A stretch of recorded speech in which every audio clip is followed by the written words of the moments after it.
Thank you to our sponsor, Dipsea. For listeners of the show, Dipsea is offering an extended 30-day free trial when you go to dipseastories.com/cult. That's 30 days of full access for free when you go to DIPSEA stories.com/cult. dipseastories.com/cult. This show is sponsored by Liquid IV. Stay hydrated through the holidays with Liquid IV. Get 20% off your first order of Liquid IV when you go to liquidiv.com and use code CULT at checkout. That's 20% off your first order when you shop Better Hydration today using promo code CULT at liquidiv.com. If you're a renter, listen closely. Start earning points on rent you're already paying by going to joinbuilt.com/cult. That's joinbilt.com/cult. Make sure to use our URL so they know we sent you. Joinbuilt.com/cult to start earning points on your rent payments today. Shop Skims Holiday Shop at skims.com. Available in styles for women, men, kids, and even pets. If you haven't yet, be sure to let them know we sent you. After you place your order, select podcast in the survey and select our show in the drop-down menu that follows.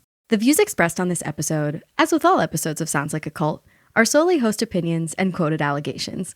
The content here should not be taken as indisputable fact. This podcast is for entertainment purposes only. Astrology right now, I have been saying for years, be wary of the cults. They are a-coming. And it's like the call was coming from inside the house kind of thing where it's like, oh, like I'm telling everyone this and then only to find out everyone has been drinking the Kool-Aid already. Like it's already too late. You know what I mean? It's been so insidious the way that we've all been brainwashed. And it's like maybe still too raw, honestly. But it's really, really creepy right now, the vibes. This is Sounds Like a Cult, a show about the modern-day cults we all follow. I'm your host, Amanda Montell, author of the books Cultish and The Age of Magical Overthinking. And I'm Reese Oliver, Sounds Like a Cult's coordinator and today's co-host. Every week on this show, you're going to hear about a different zeitgeisty group that puts the cult in culture, from free birthers to ballet dancers, to try and answer the big question. This group sounds like a cult, but is it really?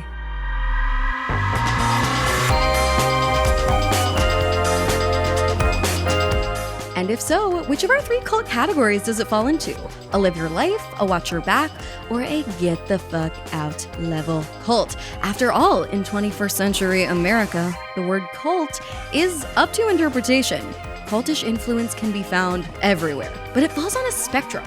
As trust in institutions like the government and traditional religion declines, people look for answers, ritual, and belonging in alternative places, from niche internet communities to fitness studios to today's topic of discussion, astrology apps, which, according to an LA Times piece titled How Millennials Replaced Religion with Astrology and Crystals, are really filling a void for young people who identify as spiritual but not religious. In general, each week, this podcast aims to poke fun at the culty little ways we attempt to connect and find meaning these days, but also to legitimately figure out which groups along this modern cultish continuum are relatively harmless and which are more destructive. Is it the election or is Mercury in Gatorade? What would CoStar have to say about that? Speaking of CoStar. Speaking of CoStar, yes, today the cult of astrology apps is on the table. We are talking CoStar, The Pattern, Time Passages, Astrozone. Name your favorite. There are dozens, and they are popular. Astrology apps really started to skyrocket in 2019 when the top 10 astrology apps earned nearly $40 million in the United States, a growth of almost 65% according to Sensor Tower Store Intelligence data. Pennies compared to what they became. Fucking tuppence. Mere rubes. And they have only continued to explode in popularity since then, providing solace, identity, and solutions during times of uncertainty, for better and for not so better. Some people call that worse. And some becoming a multi-billion-dollar business along the way. Yes. Today's discussion is less about the cult of astrology itself. We do have an episode on that already. It's in our season 1. Go find it. I have no idea. I probably have like a little baby voice. That was many glasses of wine ago. Anyway, this is a very different episode. This cult of astrology apps discussion is more about the nexus of new age spirituality, the tech industry and AI, emotional vulnerability, politics, and profitability. With the seemingly innocent, fun fun brunch fodder that are astrology apps sitting at the center. I was so ready to go into this episode today, classifying this shit as a live your life. Oh, baby. You are in for a culty, rude little awakening, are you not? You are. I know what you're thinking right now, dear listener. You're thinking, oh, it's just a little baby app. Oh, what's a co-star going to tell me that I don't already know? Oh, you wait. You don't even know. Okay, because there is an app to indoctrinate everyone. Okay, these astrology apps vary in tones and vary in features. Some of them offer daily affirmations. Some project your mood for the near future. Some give you tough love if you're into that. And some seem to mostly just tell you jokes. The Pattern, for example, points out patterns in your life. And Channing Tatum happens to think it's pretty accurate. He just posted this video on Twitter being like, how does the Pattern know all this about me, man? He was demanding that the people behind the Pattern call or DM him to explain how they know these things about him. He felt compelled to make the rant after receiving a notification regurgitating word for word what he'd discussed in therapy the day prior, says one of our sources for today's episode that we'll have linked for you. Dude, celebrities are wild. Anyway, call me naive, call me a sweet, innocent little bebe, but I did not even realize going into this recording today, going into this interview, and I'm so excited for the listeners to hear, that most astrology apps are only cult followed because of the push notifications. So it's really not that deep. They just like prompt your shit to your whatever it's called, your notification center, like a text from God, and that's how they get you. And I also didn't realize that a lot of this shit is written by AI. God fucking damn it. The robots are here replacing important jobs like astrologers. It's a real travesty. It's a real travesty. No, but it is culty, and it is a real threat to our ability to interpret reality. My question for you, though, Reese, is that, like, I know you're like a bit of an astrology girly. Have you ever dabbled in the cult of astrology apps? I have. As any good art school student, I had a co-star account because of peer pressure. I think I checked in on it pretty religiously for a few weeks and then not really very much after that, as I'm sure a lot of people have had a similar experience. And then I remember they got into a scandal sometime later in my high school experience because apparently whatever method they use of measuring the stars is not as accurate as the methods that the other apps were using. It's hard to say it with a straight face because, like, what does the term accurate mean here? No, especially now knowing that co-star's notifications this whole time have just been AI. I'm like, okay, so my like huge moral quitting of co-star on the grounds that it's not accurate didn't even matter. Yeah, like no one's suffering. It's just a bot. I have never in my life used an astrology app. That would be a real hypocrisy. Well, living in Los Angeles, of course, it is the culture here to use CoStar or the Pattern or whatever. It's like you go to a meal with an acquaintance. What is there to talk about? You talk about Love is Blind. You talk about astrology apps. The Cybertruck you saw the other day that, oh my God, was so ugly. Exactly. It's the same. I heard as an adolescent, and it's something that has stuck with me and haunted me since then. This is not a scientific fact. This is a piece of lore, okay? It's neither a scientific fact Your nor Honor, it was lore. Your Honor, it was lore. Your Honor, this is lore. Something like 80% of the conversations that you have in your life are just repetition. Like, when in your life do you ever really say anything new? But when in your life do you really have the energy to come up with a new thought, you know? That just really rocked my world. Oh, well, it shouldn't, because again, it's just lore. Okay. No, 80% of the conversations we're having are brand new. This podcast is totally different every single week. We never say the same things ever, ever, ever, ever.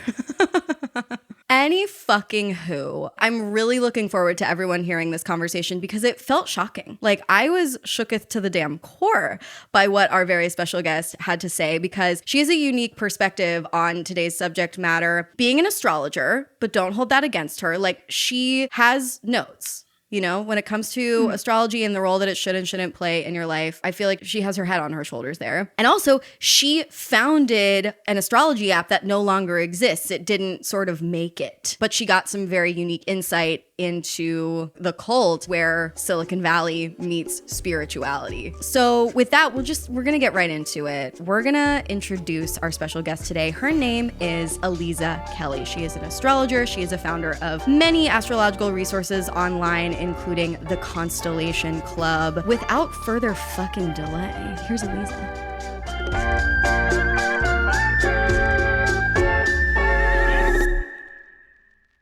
Hello. Hi. Alisa, tell us a little bit about your background, specifically with astrology apps as it pertains to this episode, and why you thought they were a suitable episode for Sounds Like a Cult. So yeah, my name is Alisa. I'm an astrologer. I'm an author. I'm a host. I have a podcast called Horoscope Weekly, which comes out every Monday. So always looking at different astrological things and interpreting them.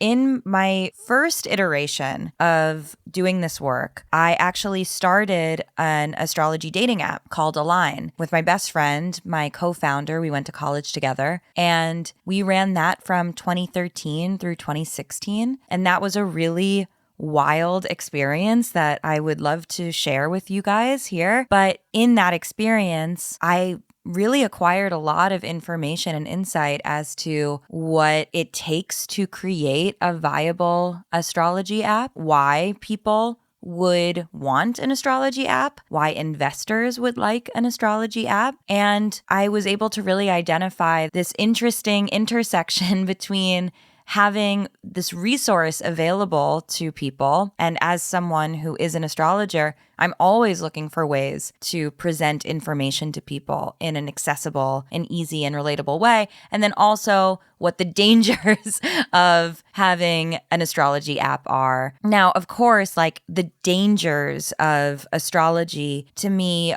like they're so vanilla relative to like the real dangers in the world, right?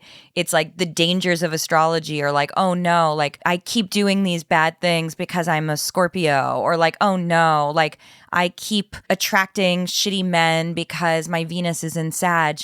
But even though there's so many bigger problems, quote unquote, out there, I do recognize that people who are presented with astrological content that is designed to sort of fuel their anxieties or their insecurities or get them to just keep opening the app over and over and over again is really a sort of a slippery slope. And there's a lot of dangers in that. Yes. Okay. I definitely want to hear more about your experience operating an astrology app. As we were exchanging emails in preparation for this episode, I remember you saying something along the lines of, the timing of your app launch was maybe before the culture was ready. I want to hear a little bit more about what you mean by that.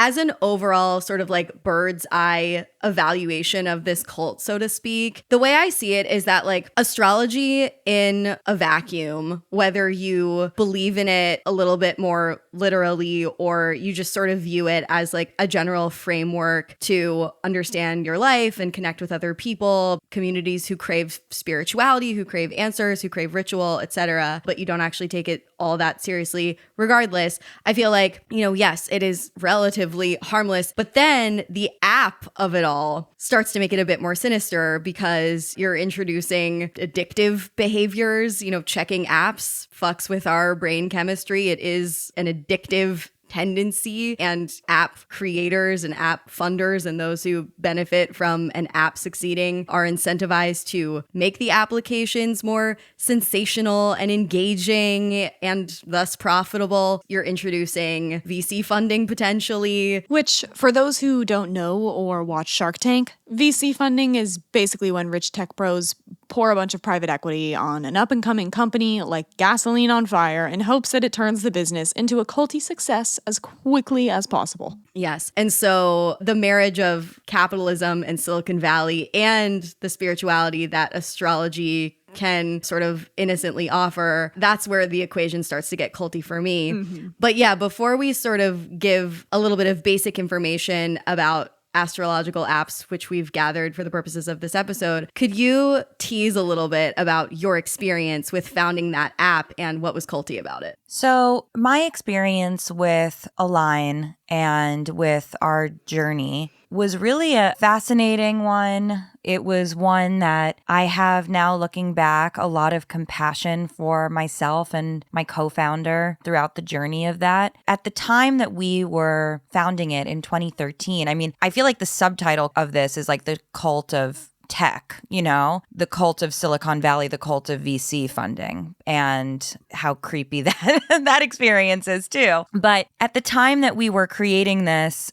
in 2013, it was an era when everybody was like, oh, if you have a good idea, make it an app. You know, like that was the sort of the zeitgeist of the moment, that everyone with an idea should find the app version of that. And Helen, my co-founder, and I, we were both baby astrologers at the time, and we were also single, and we were also on Tinder, which had really just come out at that moment. And it was really becoming this like mass adopted way of meeting people. And as it still is, it was a really intense experience, you know? It felt very soulless. It felt very meat market was something that we used to describe it. And we had this really earnest idea as to what if we took the conversations that we were happening after we met someone, like what their sign is and are we compatible and all of the questions that like the girlies ask, and then brought that into the experience up front. And at the time, there was no Bumble. I think Hinge had maybe just come out, but it was basically like Tinder and then a ton of freaky niche sites like Dating Farmers or something, you know, or like Christian Mingle was there. But it was really all super niche. So there was this really seemed like an incredible opening and opportunity for us to bring this in to the market. And we were both living in Los Angeles, and we were both very connected to the VCs through our friends who were also had lots of app ideas. And from the beginning, we took this to investors and VCs. I think that looking back, if we were to ever redo this, we would not approach it in that order, but we didn't know any better. Mm-hmm. And really the journey and what we experienced through that process was, how is this going to make us money, right? If we invest in this, then what does that return on investment look like? And it was a number of different options, right? It was a subscription option, and the more preferred option at that time was reaching critical mass for data. And that was what it was at that time. It was trying to get as much information as possible about people so that ultimately that could be sold or repackaged or repurposed somewhere. Whoa. Okay, so my understanding is that you went into this experience wanting to create sort of like a lovely matchmaking service for astrology enthusiasts, but really you entered the business of collecting and exploiting metadata. Right. Unbeknownst to you at first. Yeah, I mean, just casually, right? Just the slippery slope of spirituality into metadata and farming data. No problem. Sure. Yeah, everyone's been there. But yeah, it was a really alarming and illuminating journey for Helen and I, who really were struggling to maintain our integrity. You know, we really believed in what we were doing. We also really believed in what we were creating and really wanted it to see the light of day. I also, speaking for myself, was really broke and I had no money. So like the idea of being able to get funding and to be able to get like attractive funding was obviously very alluring to me. And it was a 3-year battle of trying to figure out, 1, how to convince tech bros that astrology is viable. 2, how to convince tech bros to invest in a female funded company of 2 23-year-olds without trying to sleep with us. Then also, how do we get the right investors here in this space who are going to not like exploit us and exploit the data? And then what does it actually look like bringing something like this to market and creating the content around it and creating the infrastructure and building an app that people want to use that isn't exploitative and isn't sensationalized? And ultimately, none of it worked, right? We closed.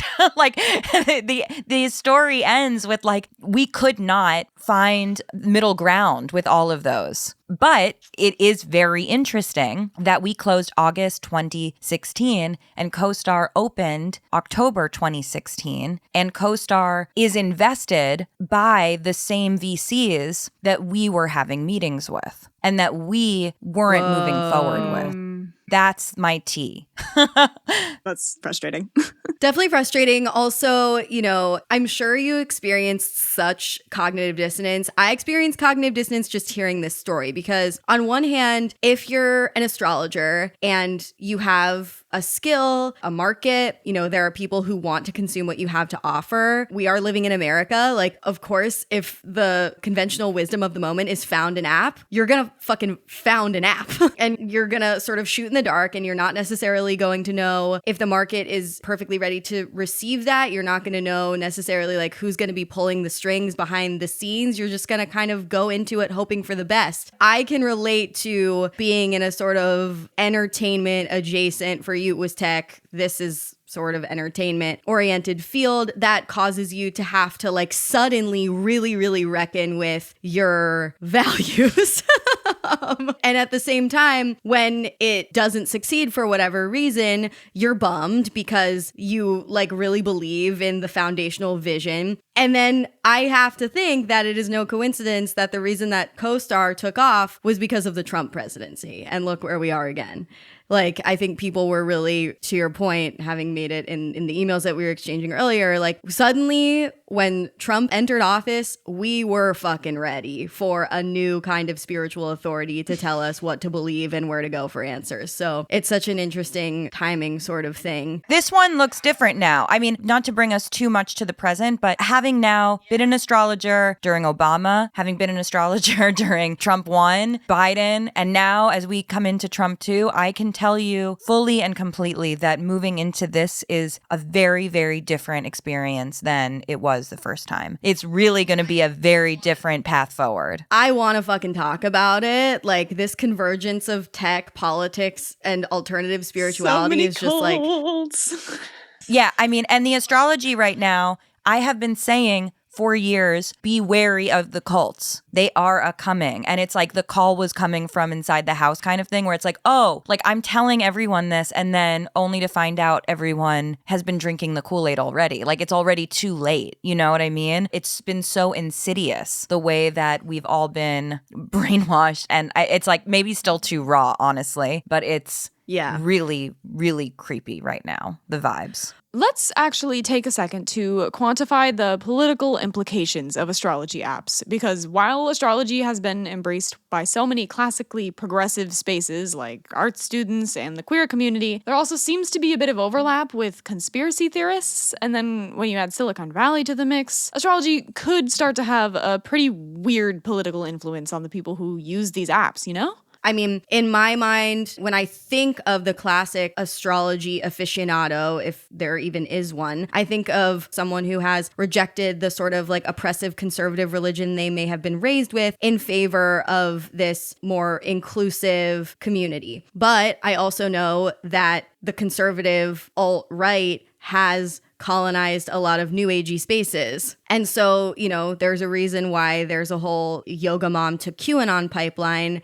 Is there an astrology aficionado to right-wing politics pipeline? Yes. And I fear that those astrologers are going to be given more and more airtime. Listen, like, I'm an astrologer. Astrology works. Astrology is powerful, but it is also always in the hands of the interpreter. I like to think that astrologers are artists, and the way that we are painting is by exploring the interpretations of these planets and thinking about the application in our life, thinking about how, for me, we could use this to empower ourselves, that we can have a better sense of who we are, come into conversations with confidence as to like what our strengths and weaknesses are, really, as a way for us to be better people internally and externally. However, there are also astrologers who love this sort of like old-fashioned doomsday prophecy astrology.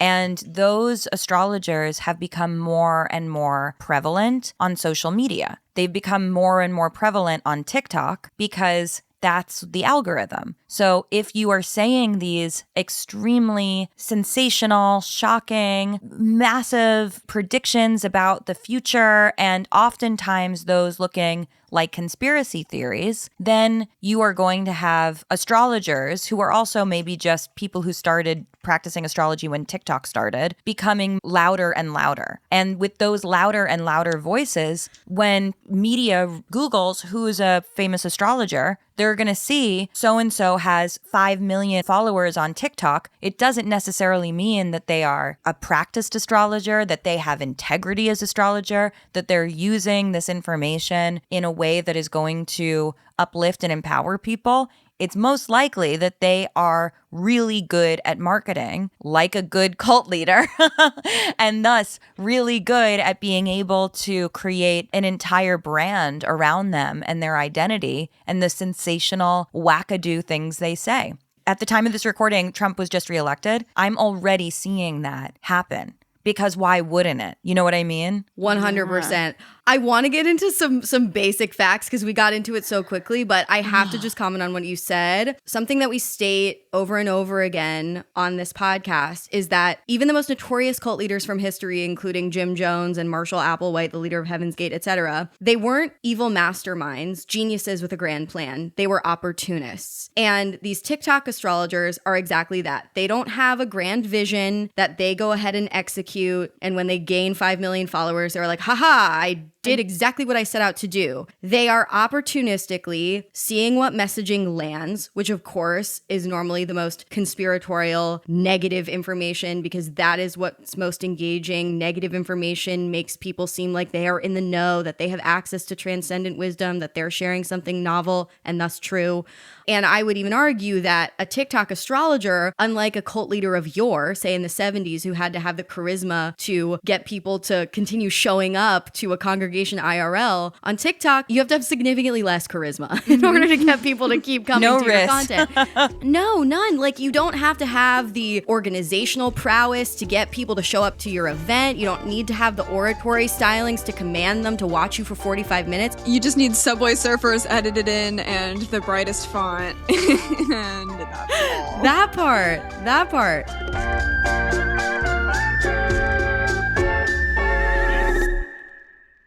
And now a quick word from our cult-followed sponsors who make the show possible.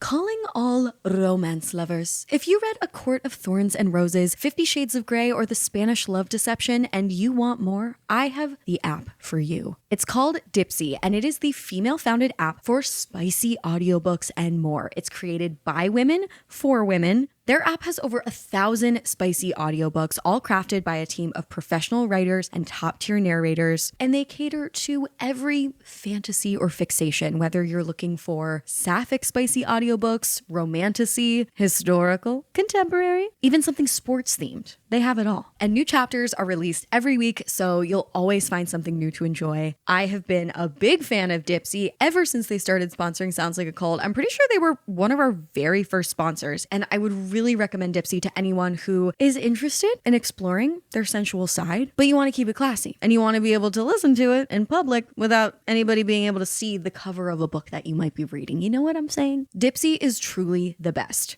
And for listeners of the show, Dipsea is offering an extended 30-day free trial when you go to dipseastories.com/cult. That's 30 days of full access for free when you go to DIPSEA stories.com/cult. dipseastories.com/cult. This show is sponsored by Liquid IV. It is hard to stay hydrated during the holidays. Let me paint a picture. You're at your office holiday party or a family function. Things are getting stressful. You've filled your mouth with all kinds of festive treats or other kinds of holiday delights that may or may not dehydrate you. What do? You need Liquid IV on hand. With convenient packets of their hydration multiplier or sugar-free hydration multiplier, you get 8 vitamins and nutrients, 3 times the electrolytes of the leading sports drink, and no artificial sweeteners. I recently had a very festive function at my very own home. And you know what I put out in addition to candy and other beverages that may or may not be the healthiest thing in the entire world? I put out packets of Liquid IV. I put out the sugar-free lemon lime. I put out some pina colada. It's just the hospitable thing to do. And my guests really appreciated it. Liquid IV is low-key the drink of the holiday season. Tear, pour, live more. 1 stick plus 16 ounces of water hydrates better than water alone. Powered by LIV Hydroscience, an optimized ratio of electrolytes, essential vitamins, and clinically tested nutrients that turn ordinary water into extraordinary hydration. Stay hydrated through the holidays with Liquid IV. Get 20% off your first order of Liquid IV when you go to liquidiv.com and use code CULT at checkout. That's 20% off your first order when you shop Better Hydration today using promo code CULT at liquidiv.com. We're talking a lot already about this convergence of politics and spirituality and opportunism, but I feel like for those who are tuning in without a lot of background, Reese, could you share a little bit of what we're talking about when we say the cult of astrology apps? I would love to. So, as I'm sure we all know, a lot of people are astrologically inclined. YouGov's latest poll finds that a little more than a quarter of Americans, including 37% of adults under 30, say that they believe in astrology. And thus, as with any common growing interest, the app market, like you were saying, Alisa, is bound to grow. According to Statista.com, the global forecast for the astrology app market size is expected to grow massively in the next 10 years, going from $2 billion US in 2021 to almost $20 billion in 2031, which is insane. I don't even know how many different apps could be performing enough different functions to generate that much revenue with enough unique users. But when there's a will, there's a way, apparently. And a lot of people do use these apps. A lot of people use these apps casually. They take them with a grain of salt. It's just their everyday little, they do it with their connections. One Elle horoscope reader named Katie Murtha told the Washington Post that when it's right, it feels really interesting and kind of weird and magical. And if it's totally wrong, it's just something to laugh about. And I feel like that's something a lot of us can relate to. That's definitely how I approach astrology, or at least how I have for most of my life. I'm always open to new interpretations, but some people take their love for astrology apps much more seriously and even dogmatically, cultishly, if you will. Yes. Alisa, oh my God, I have so many questions. We've been talking about TikTok astrologers and the insidiousness of that culture and how it's exploded. Can you talk about the relationship between TikTok astrologers and astrology apps? There seem to be a lot of people benefiting from this renewed interest in astrology that stems in part from really fraught sociopolitical times, wanting an authority figure to tell us what's going to happen. Can you tell us who is benefiting the most from this? Who are the cult leaders in this whole world? I mean, I think it depends on which angle you're looking at it from. Everyone is cannibalizing the other. You know what I mean? There's a lot of different layers to this. Ultimately, it's a follow the money kind of thing, as all things are. So I would say that, if we follow it all the way up, this is what late stage capitalism does to everything, right? It just turns everything into some sort of commodity and turns everything into some sort of race to the bottom kind of situation. So yes, I think from an app perspective, founders are always servicing their investors, right? They are always catering to what their fiduciary responsibilities are. So when you have an app that is VC funded, and if you have an astrology app that is VC funded, that app is going to be engineering itself to ensure that it is delivering on whatever those fiduciary responsibilities are. So if that is people joining and collecting the data, if that's subscriptions, if that is this concept of engagement and time spent on the app, perhaps for in-app marketing or whatever it is, yes, the leaders of that are absolutely going to be the investors and those who are holding the purse strings of whatever that platform is. TikTok in and of itself is a commerce platform, right? It's becoming more and more of a sort of a YouTube/Amazon hybrid where you're purchasing things from it and everyone there is designed to sell you something. You go on TikTok and you're not surprised that it's just people are selling you things. And then among those people selling you things are astrologers. And some of these astrologers on there, their entire business is just to get followers, to get views, to grow their platforms. And I would argue that a lot of these individuals don't even know why they're doing it. Right? They're doing it because we kind of think we're supposed to be doing it, because what else are we doing? We're doing it because we think that something is going to happen. from it. But that just leaves to a lot of people just being like, okay, well, I guess if I just keep going and keep doing this, something is bound to happen. Something will change in my life. And then the videos get more and more extreme and everyone one-ups themselves more and more and more. I've always been kind of like a little bit of a lone wolf in my space. I was never a Twitter astrologer. I'm not an Instagram astrologer. I'm not a TikTok astrologer. I just am me and I just do my thing. But I still am on these platforms. So I observe the way that people use them. And I observe the way that how people are using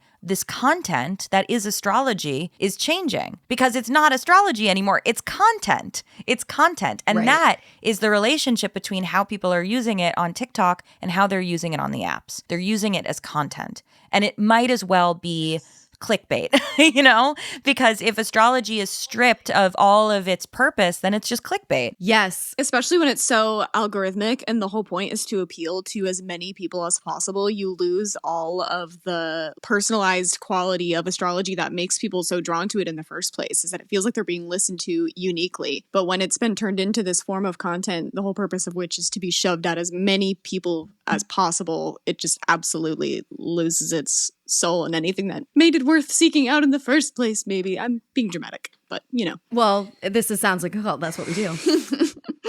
You have to catastrophize and then reel yourself back. No, I mean, I think when it comes to the cult of TikTok astrologers and the cult of these astrology apps, it sounds like to me, ultimately the people who are benefiting are the same because they are tech leaders and tech founders. Right. I can't get over the insidious marriage of spirituality, content, and tech.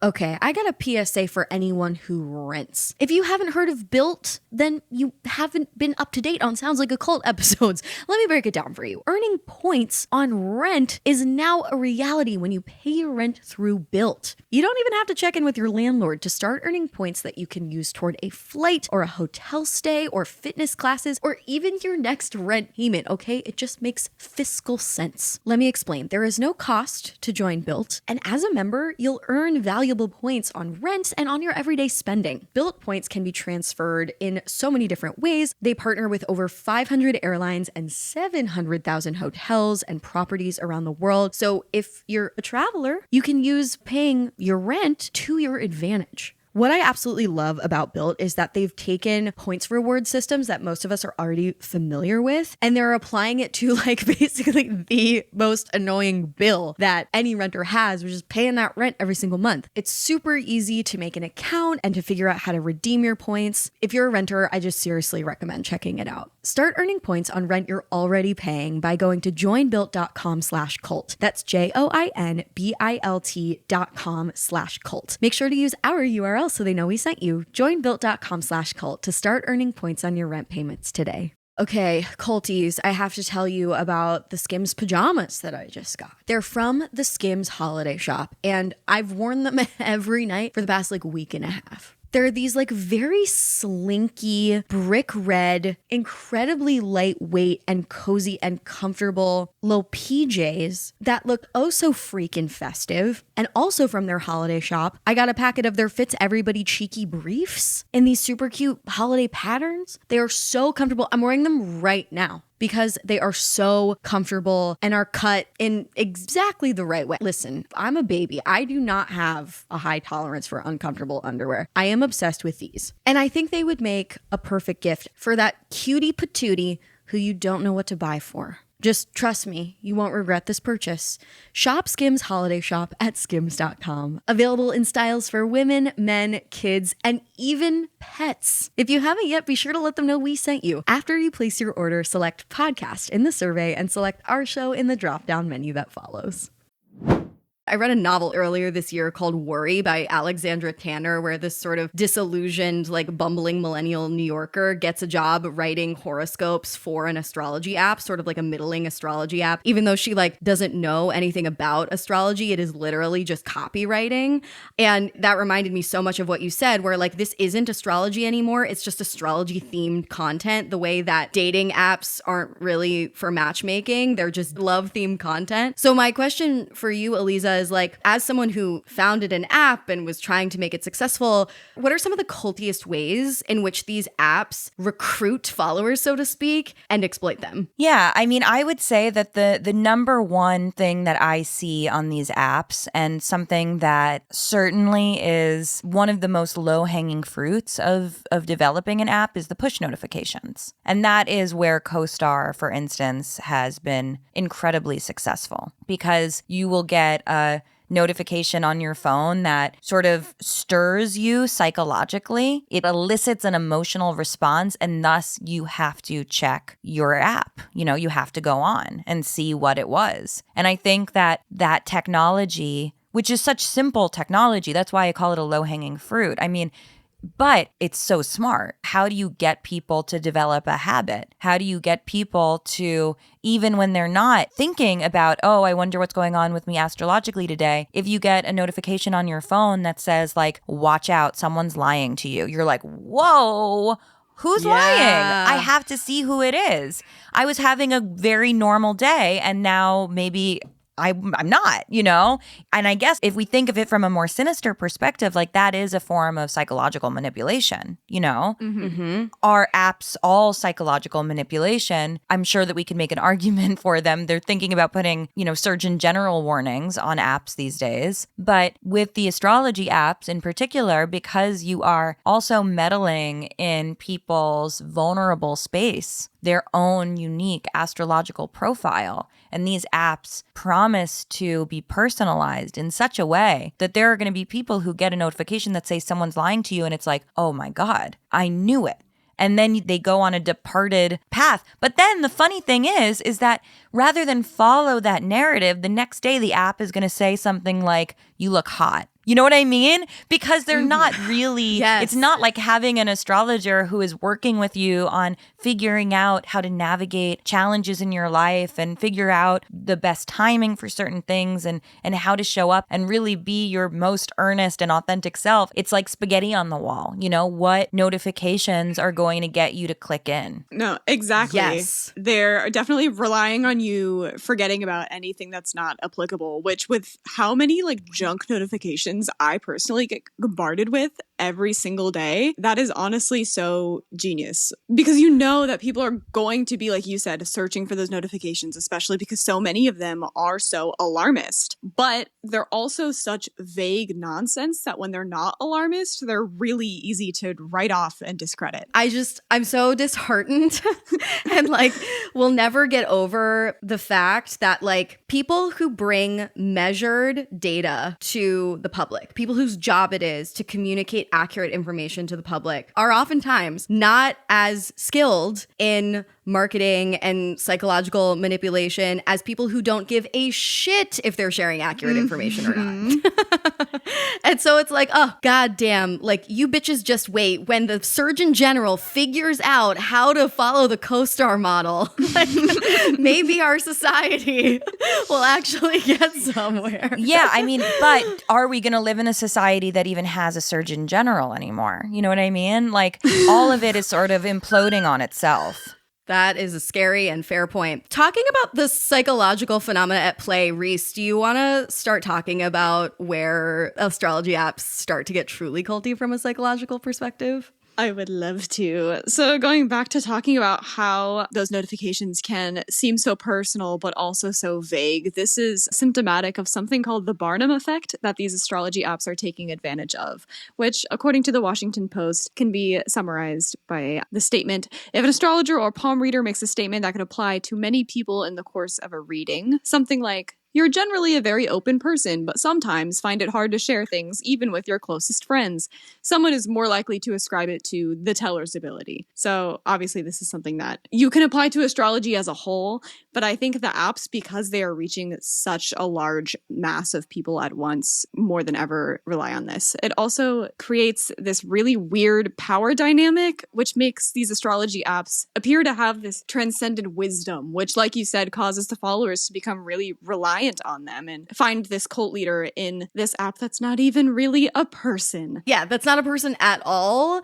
And that is not someone with a background in astrology or a desire to serve people with the aims that an astrologer would want to have, you know, like if that makes sense. Like it's just a totally different thing. There's this meme, and if you get it, you get it. And if you don't, you don't. But it's like you're fucking the text man for texts. And that's how this feels, where it's like you're going to the astrology notification app for the notifications, not the astrology. You know what I mean? Like, yes. Like it's a really crude way to put that metaphor, but that's kind of how I feel about it. Yes. No, I mean, I think that's perfect. That's exactly it. I mean, to me, it's like, yes, obviously the bar, how could you not apply something like that if you're working to scale, you know?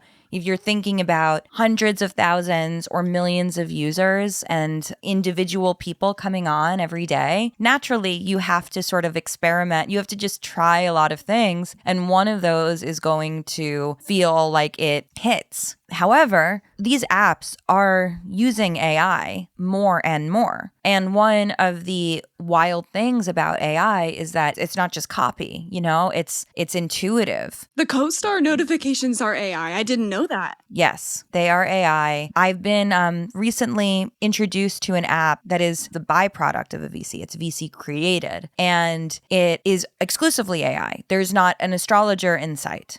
And this app came to me a few times now to partner with them. And I looked at the product like any normal due diligence person I hope would do. And it was completely inaccurate. It was completely inaccurate in even just calculating very simple birth information for me. I put in my daughter's info. It was all wrong. And it was like, before I even think about the ethical implications of this, like get your system down. But it's on market. You know, it's already out. It's on market. You can download it and use it and have inaccurate information given to you by AI and then believe that that is both accurate and also honest. You know what I mean? Like the layers. Yes. Oh my God. We're just like so far from reality at this point. It's almost like child's play to think about these astrology apps being copywritten by like underemployed millennial girlies who don't know what they're talking about. No, they're being copywritten by machines who are like trying to interpret a constructed pseudo-spiritual system. Like how far from reality are we? All to fill the coffers of Silicon Valley dudes who don't give a shit about any of this and didn't even know that it was valuable or profitable until some women told them it was. So, like, it's just That's right. So fucking ridiculous. Now, I want to continue talking a little bit more about what the experience on the user side is like, though, because it is fun and scary. Fun in a scary way and scary in a fun way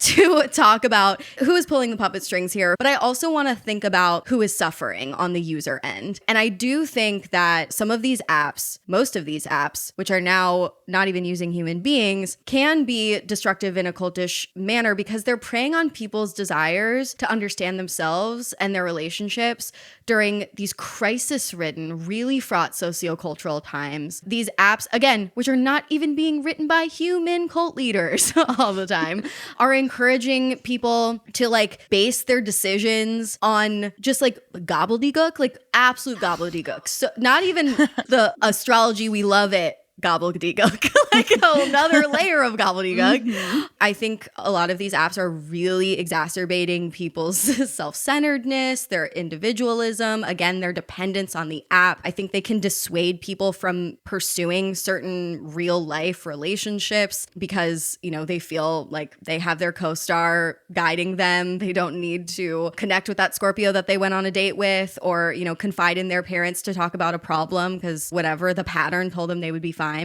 I want to quote from a few pieces that we read on this matter. One is a Business Insider piece titled, "I've been using a popular AI astrology app that sends rude horoscopes." This piece said, one of the notifications that they received from the app felt like tough love sent by the universe, or more accurately, by some AI that claimed to interpret the universe as it specifically pertained to me. And I felt just a little less alone. So I find this statement interesting because they know that it's AI. Mm-hmm. They know that it's rude. And yet they still were honoring the emotional benefits that they gleaned from it. Another quote from that Washington Post piece that we keep citing said, "CoStar told me that I express love through work and routine and that I'm preoccupied with death. The pattern told me that I have trouble with codependency, that others might see me as insensitive, and that I have dated emotionally unstable partners. Sanctuary told me I can be selfish, competitive, and preoccupied with fears and doubts." So these are like really bold statements analyzing someone, not from an in-person interaction. This is not a therapy setting. This person probably needed therapy, but they're getting these things from, again, these really profit-driven apps. So my question for you, Alisa, is when it comes to astrology apps, where is the line between a prompt for healthy self-reflection that, even if it was written by AI, is kind of neither here nor there, and culty disinformation? I mean, it is a slippery slope, right? Like, if you can cultivate trust or a habit, then you can really pull those levers at any time, you know, and you can experiment with them, but you have the ability to manipulate the information and the reception of that information. And there's another piece of this too, right? Which is that some of these apps, their funnel is actually getting you on the phone or on a chat, on a Zendesk with someone on the other end, right? And the psychic hotline model is tale as old as time, right? Like, we know the psychic hotlines from the infomercials from when we're kids, and they're innocent seeming enough, almost more like sad than anything. But I think that in the age of technology, in the age of access, in the age of crypto, in the age of time not even feeling like time anymore, you know, you can be chatting with someone on the other end, and the next thing you know, you've racked up 2 hours of, you know, $1 a minute. There are a lot of implications, and the power that these apps have is very different than calling a psychic hotline for, you know, which is more of a fringe thing to do. This is now like widespread to scale and can be turned on at any point. And as someone who has consulted for apps that employ people, I have to tell you that a lot of the people on the other end of this are making such little money in their time and for their resources that they are not real astrologers, psychics, tarot readers, because the economics of that don't make sense, right? So who's willing to get paid $12 an hour or whatever it is to give someone a reading?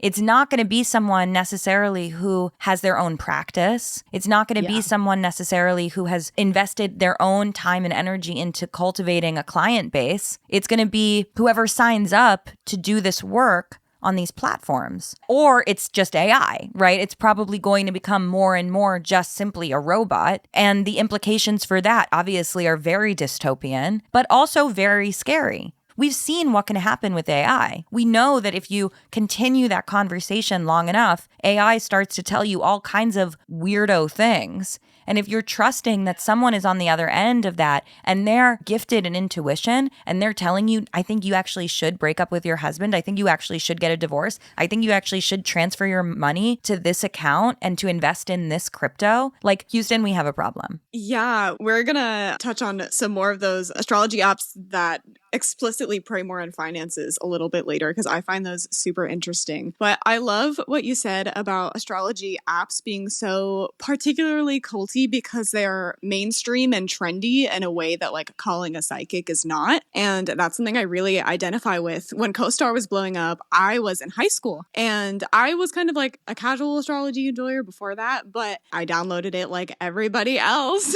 But I really identified a lot with what this person wrote in Business Insider in that article about the popular AI astrology app that sends rude horoscopes, which is CoStar, spoiler alert.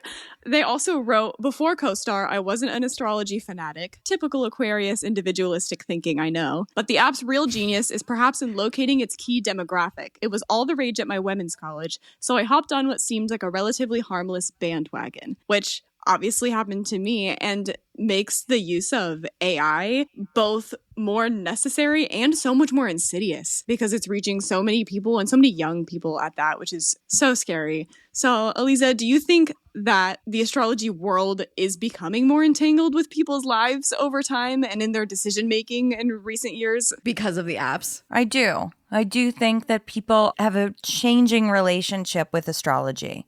I think that in a way, it actually looks more like the astrology that was practiced before the 20th century. I think it's a little more fatalistic than it is psychological now. You know, I think that people want prediction more than they did when I first started this work. That makes a lot of sense considering where we are culturally. And I think like the apps too, because their main skill lies in marketing, they've really wedged themselves into culture such that in certain spaces, potentially vulnerable ones, you kind of might feel pressure to use the apps just in order to like have something to talk about with your community. I mean, I remember like when I was single and dating in the queer community, I didn't use CoStar, and that was that hurt me in my dating. Minus points for you.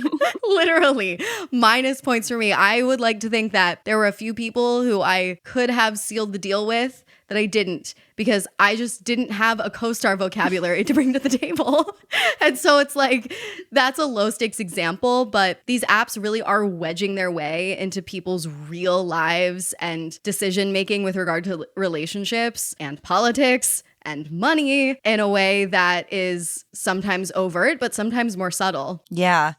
So, as astrology apps make astrology more trendy, astrology is leaching itself into all of the hottest different subcultural groups as astrology becomes more mainstream, one of those being the wellness industry. Again, circling back to that Washington Post piece, I'm going to read a statement from it. Astrology has seamlessly integrated with the wellness industry. Most people who are using these apps aren't trying to predict the future. They see it as a tool for self-discovery and emotional exploration. And marketing has kept pace, pivoting from witchy spirituality to the blandly luxe aesthetic of goop. It's talked about in the same breath as vitamins, yoga, or a spa treatment. And for a generation that has struggled financially and emotionally but lacks access to affordable mental health care, some may even be using it as a cheap substitute. And I think this really brings us back to people turning to astrology in times of societal tumult when we maybe need mental health care that we can't afford. So what do you think is potentially dangerous about astrology apps from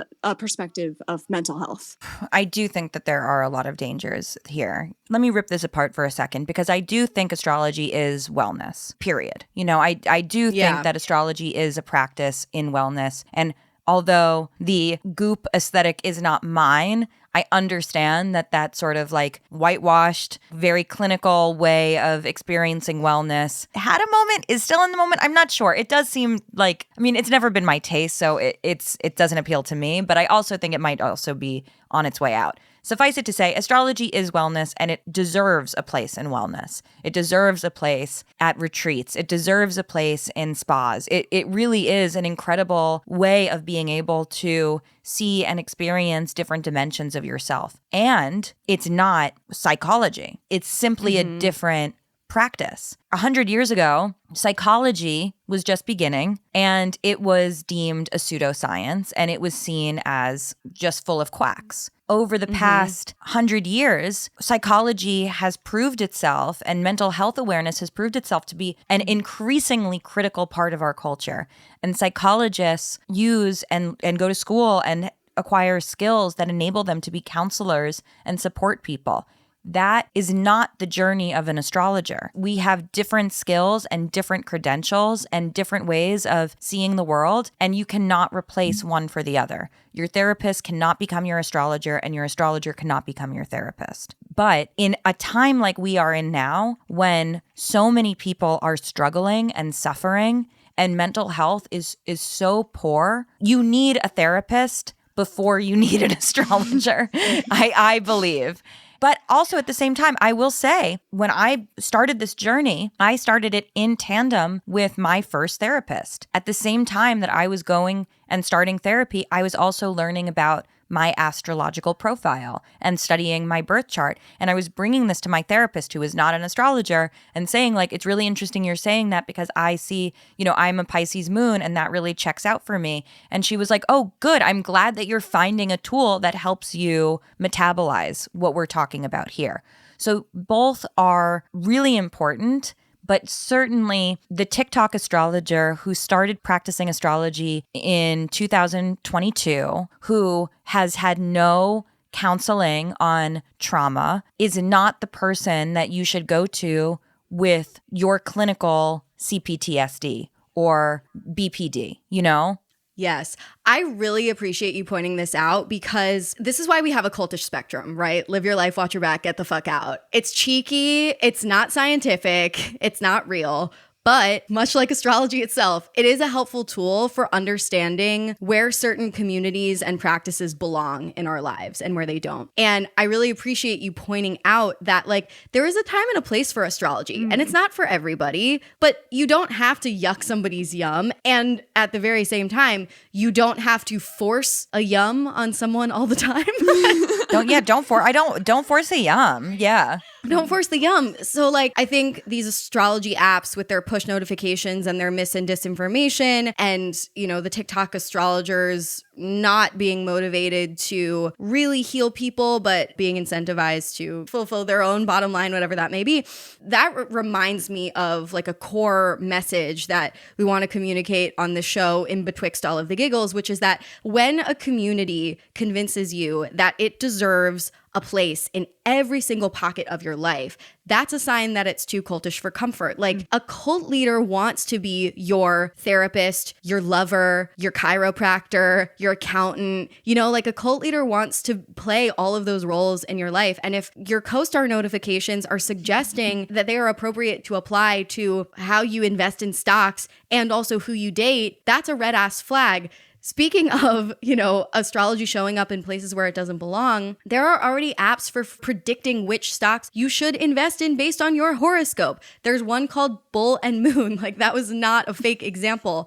There are also TikTok astrologers who build followings and clout based on making political predictions. I just came across a piece written by a Columbia Journalism School reporter named Deba Madasham about astrologers making political predictions and, getting huge engagement by doing so. In this piece, one TikTok astrologer named Lori Rivers was quoted. She said that her TikTok numbers doubled after Biden dropped out of the presidential race in July of 2024. The piece said, quote, "Nobody goes to an astrologer when things are going great. Rather, they seek such counsel when they're at a crossroads. Well, the nation's at a crossroads. So people are going to, in uncertainty, seek answers." And it's not an individual astrologer's fault when people come to them for answers, but there is a responsibility on the part of certain astrologers and certainly astrological apps to make a decision about whether or not it's appropriate for them to respond. And that's when you kind of distinguish yourself as a cult leader or not. In general, I just think like astrology apps can be a launch pad for much more sinister, irrational, new agey to QAnon-y engagement with facts and reality, whether you're talking about mental health or finances or physical health or anything else. That fucking said, now we want to play a game. We do want to play a game. So one of the potential cult categories that ended up on the chopping block for this episode was culty language, because of how cryptic and weird and culty these notifications are from these apps, as we spoke about, partially because they have to be so vague. But we thought that they bore a striking comparison to some quotes of our favorite techie cult leaders of the past. So we are going to play some culty quotes. And present.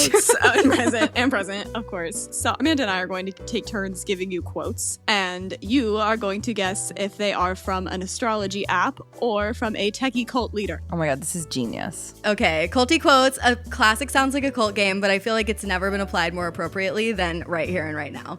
Okay, was the following quote said by a techie cult leader currently at large, or specifically co-star? "Try not to waste your time on people who act like you don't exist." Co-star? Yeah. Correct. You're right. Ding, ding, ding, ding. Okay, next one. "Everyone needs a coach." Keith Raniere.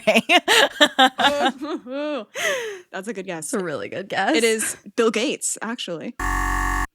Love it. T. But you were accurate in that it was a non-astrology app cult leader. No, you were. Okay, what about this one? Yeah, Connectivity is a human right. I think it's a techie cult leader. I think it sounds like Mark Zuckerberg to me. Oh my God, you're so good at this. Wait, I'm so fucking shook. You're literally exactly right. You got it.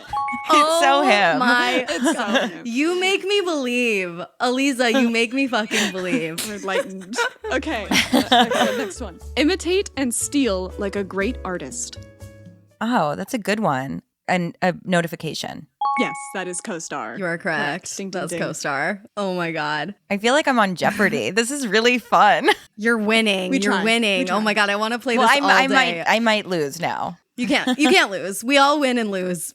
at It's the same true. time. Yeah, losing is okay also. Totally. Next one goes like this. Maybe you just need a good roll around in the hay. A notification. Yeah. Fucking correct. Always trying to make a cheeky little sex reference to sound human, you little AI robots. I'm like that. you. Maybe it's Capricorn Jeff Bezos. I don't know. LOL. Oh. Last quote. There'll always be serendipity involved in discovery. Techie. Correct. Yes.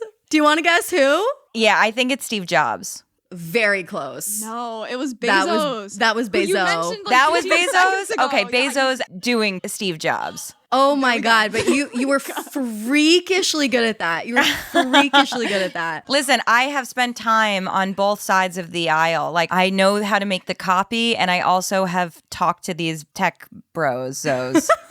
So I know them all. Incredible. Thank you so much for this heart on sleeve, head on platter interview. Really appreciate it. If folks want to keep up with you and your work and your what sounds to be a pretty live your life level cult, where can they do that?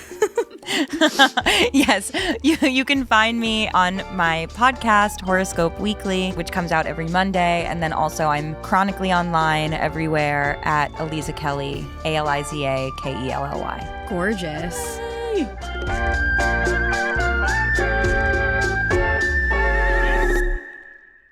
Now, Reese, out of our 3 cult categories, live your life, watch your back, and get the fuck out.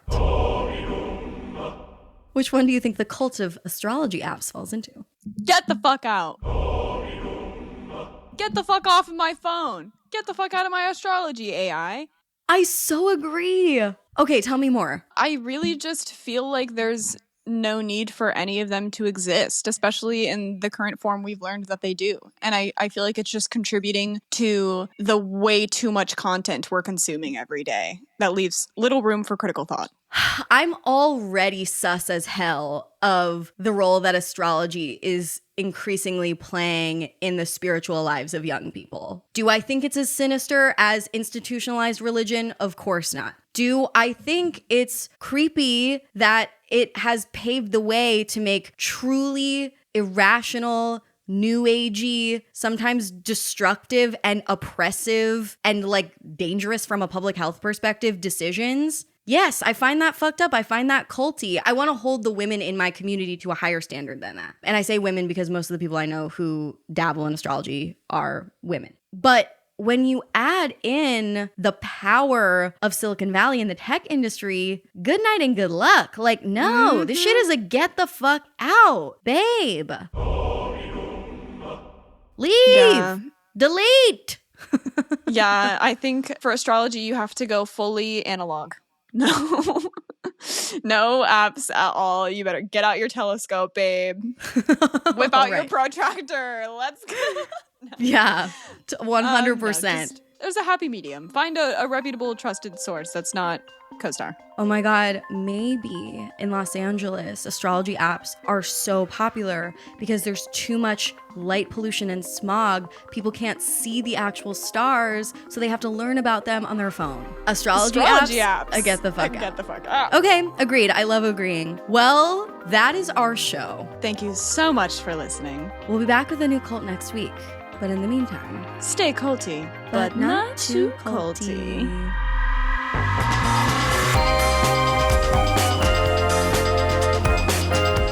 Sounds Like a Cult is hosted and produced by Amanda Montell and edited by Jordan Moore of The Pod Cabin.